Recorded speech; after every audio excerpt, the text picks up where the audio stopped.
Hola, bienvenidos una vez más a Rebobinando. Rebobinando es un espacio de aprendizaje e intercambio de conocimiento.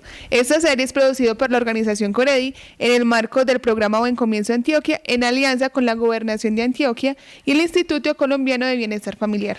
El día de hoy vamos a hablar de un tema muy importante para los psicosociales que nos están viendo en este momento, para los coordinadores y todo el equipo en general del programa, que es el estándar número 2, que es la ficha de caracterización. Para eso contamos con unas invitadas muy especiales, que son las psicosociales, todas son psicólogas, ¿cierto?, del municipio de La Ceja, hacen un trabajo excelente en el territorio y la ficha de caracterización, el diagnóstico situacional, como lo vamos a llamar a partir de ahora, fue excelente a nivel Oriente Antioqueño desde la organización Coredi. Entonces ellas nos van a contar un poquito qué es el diagnóstico situacional, cómo se hace, cuál es la finalidad y el paso a paso. ¿Listo, niñas?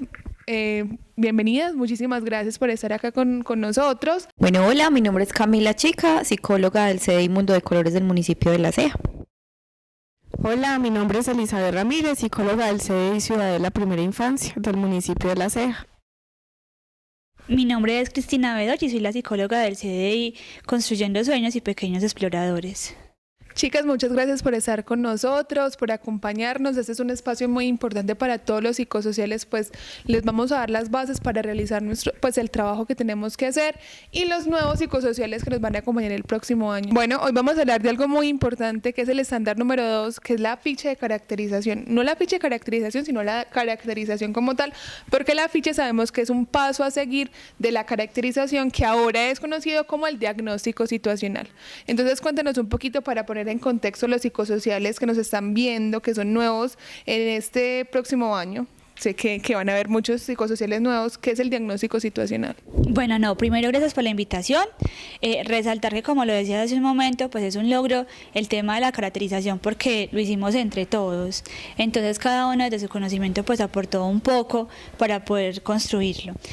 Ya partiendo de eso, el diagnóstico situacional es la herramienta que nos permite conocer nuestra población y a partir de ahí identificar como las necesidades o aquellas fortalezas que tienen tanto a nivel familiar e incluso a nivel de territorio y poder comenzar con las estrategias de trabajo con nuestros niños y nuestras niñas. Muchísimas gracias, Cris. Entonces, ¿en qué consiste ese diagnóstico? Bueno, mira, el diagnóstico situacional pues tiene como varias fases, por así decirlo, ¿cierto? Una de ellas es empezar a construirlo con la misma población, no solamente lejos, como tú lo decías ahorita, de la ficha, sino que lo construimos con la población por medio de algunas herramientas. Algunas de las que utilizamos nosotros son unas preguntas bases asociadas a los 4 momentos, que es concepto de infancia familia, concepto de pautas de crianza e incluso una identificación, porque acá en el municipio también se maneja la modalidad familiar, entonces ese concepto de infancia o de crianza desde la parte urbana y la zona rural del municipio. A partir de esto, entonces hicimos unas preguntas con las agentes educativas, con los padres de familia y con algunas personas que son cercanas como a la población y que tienen un buen recorrido en el tema de la primera infancia y a través de ello empezamos como a construir este plan de formación teniendo conocimiento de nuestra población. Un aporte de lo que dice Cris del diagnóstico situacional fue que para recolectar esta información lo tuvimos muy en cuenta en las formaciones a familias.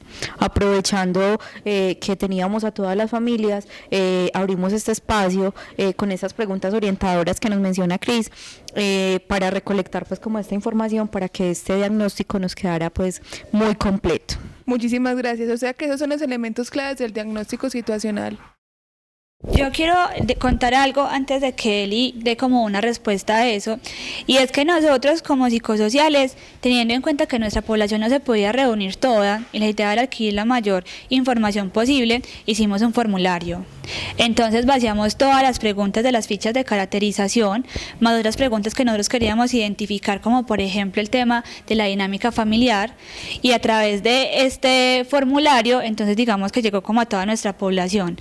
Los papás allí nos daban una respuesta y posteriormente entonces la vaciábamos en las fichas. pero nos arrojaba unas gráficas que nos daba como suministro una información extra que nosotros queríamos tener.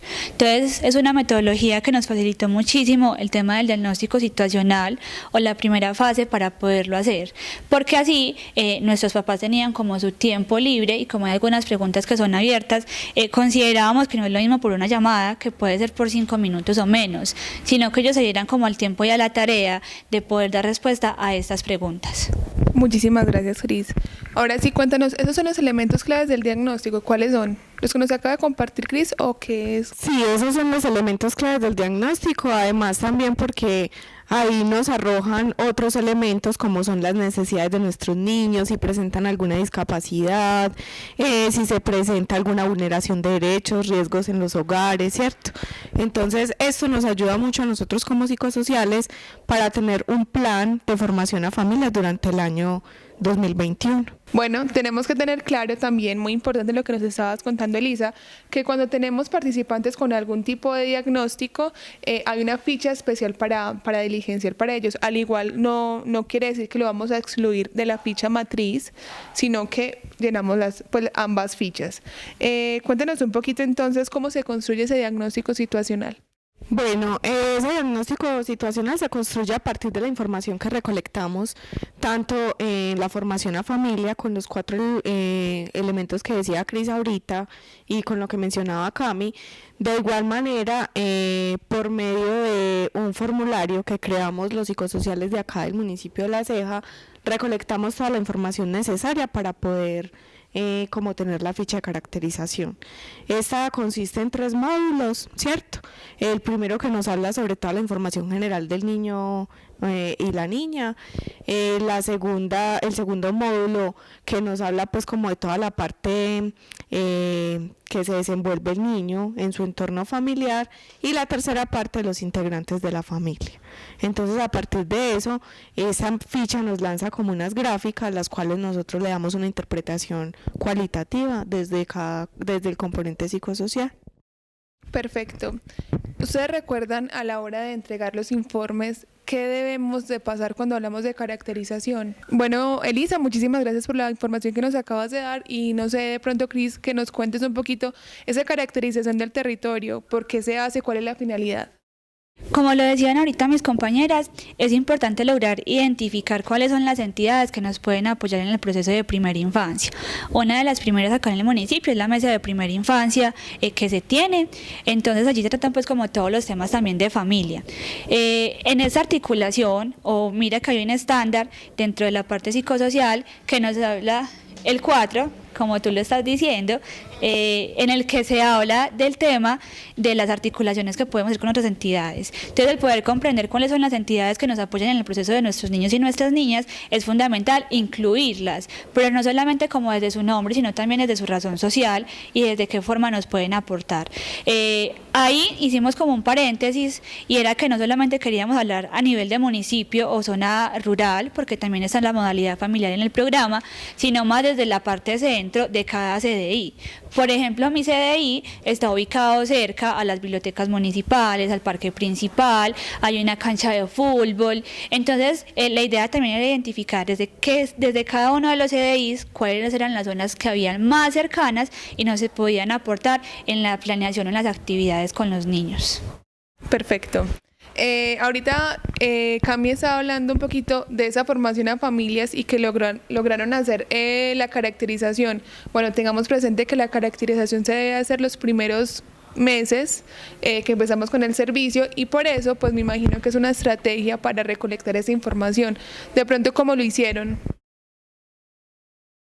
Bueno, entonces sí, como tú lo mencionas, Aleja, se hace pues al inicio de que se empieza pues la atención con los niños, y pues se tuvo en cuenta esta formación porque sabíamos que todas las familias estaban ahí y nos podían dar respuesta a estas preguntas o a estos momentos que nosotros teníamos para tener esos insumos para esta construcción. Entonces se hacía en la primera formación a familias, hicimos esta construcción de los momentos. Entonces, como lo estabas mencionando, nosotros esos momentos nos los repartimos y cada psicosocial con sus familias hacían pues como desarrollaban este momento. Entonces, aprovechando pues como con la participación de estas familias, se aprovechó para recolectar dicha información. Perfecto. Hay una parte de la caracterización del estándar número 2 que nos habla del análisis y usabilidad de la información. Cuéntanos un poquito de esto. Esa información solo debe ser depositada pues en la ficha de caracterización, teniendo en cuenta que los participantes firman un documento que es el habeas data, ¿cierto? De igual manera también tienen un formato que se llama el formato de veracidad, donde ellos, digámoslo así, firman como un compromiso de que toda la información que nos dieron es real y veraz, ¿cierto? O toda la información que recolectamos. Entonces, a eso hay que tenerlo muy en cuenta, de que toda la información proviene de parte de los padres y que es real. Muchas gracias, Elisa. Cuando vamos a entregar los informes, ¿qué entregamos en la parte de caracterización? Bueno, en la primer informe que se pasa de la ficha de caracterización, se entrega pues el informe general en el que se habla de los momentos, de las evidencias recolectadas, las evidencias pues como acorde a lo que se realizó y la ficha de caracterización. Como tú lo decías hace un momento, Aleja, se entregan 2 fichas en caso tal de que haya niños con alteración en el desarrollo. Seguidamente cada mes la ficha se debe de actualizar porque se trabajan diferentes metodologías o temáticas. Entonces cuando hay movimientos, hay nuevos niños, se ingresan a la ficha de caracterización, pero digamos que la tendencia muchas veces sigue siendo la misma, porque un niño o 2 niños no van a afectar las gráficas, pero sí es muy importante poner como en ese mismo informe que se mandó inicial, mes junio, julio o agosto según corresponda, ¿cierto? Y se ponen como los niños que ingresaron a las fichas y los niños que fueron retirados y las metodologías o lo que se trabajó durante ese mes con la población. Es importante tener presente algo y es que las fichas no se pueden modificar, es decir, si bien yo tuve un ingreso de un niño en junio, julio y el niño se me retira en agosto, septiembre, yo no lo puedo eliminar de la ficha, sino que en el informe se especifica que ese niño salió del programa. Así es, muy importante tener eso presente y recalcarlo. De pronto, en los análisis que se hace de las fichas de caracterización, ¿qué se debe tener en cuenta? ¿Cómo hacen ese análisis? Realizamos un análisis quali y quanti, ¿cierto? En el cual contamos lo que se encontró, cuáles las problemáticas más marcadas, ¿cierto? Tanto en dinámicas familiares, problemáticas sociales, ¿cierto? A lo que están expuestos los niños, las niñas y nuestras familias. Entonces realizamos pues un análisis que nos quedó más o menos de 15 páginas más, ¿cierto? Si no es más.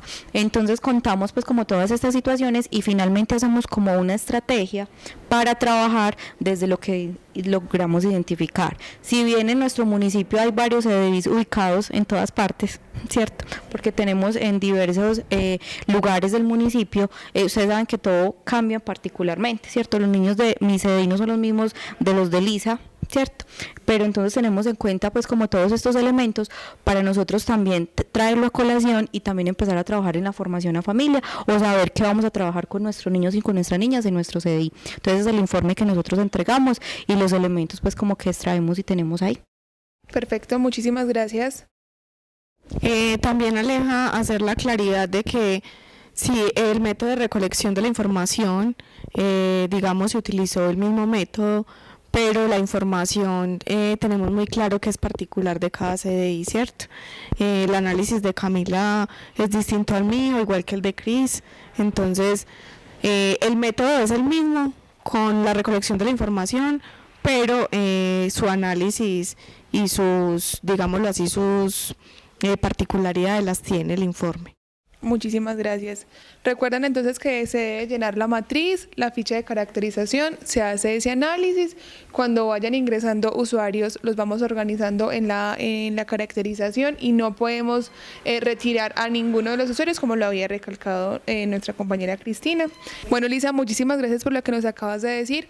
Algo muy importante y para tener en cuenta cuando entregamos esos informes, el primer informe es que vamos a entregar la matriz de la ficha de caracterización, la ficha de caracterización y ese análisis. Pero ese diagnóstico situacional yo sé que es muy amplio y que no solo los psicosociales hacemos parte de la construcción del mismo, sino que se involucra todo el equipo interdisciplinario. Cuéntanos un poquito de esa elaboración. Bueno, como vemos en el diagnóstico situacional, tenemos varias preguntas que tienen que ver con el área de salud y nutrición. Entonces, la idea y como un consejo es articularnos con el nutricionista o la persona que esté encargada de ese componente para realizar el diagnóstico situacional. Otro consejo que nosotros les podemos dar es articúlense entre ustedes mismos como psicosociales a nivel municipal para que el trabajo sea en conjunto y podamos realizar un trabajo mucho más adecuado y basado en las necesidades de nuestros niños y niñas. Yo quiero aportar algo ya para cerrar, y es el tema que también se trabaja de la parte pedagógica. Entonces, digamos, el auxiliar administrativo y la coordinadora pedagógica también son un insumo fundamental en este plan, porque incluso la construcción de la ficha de caracterización y de su informe, pues es el instrumento para realizar el POAI. Entonces, si no se trabaja de forma articulada, si no se construye entre todos, pues digamos que al momento de realizar el POAI va a ser mucho más denso y tedioso realizar el proceso. Bueno, muchísimas gracias por estar con todos nosotros, por participar en este espacio para ustedes los psicosociales que nos están viendo y los que nos van a ver el próximo año. Y recordemos que en Coredi, primero los niños y las niñas por un desarrollo integral más humano. Chao.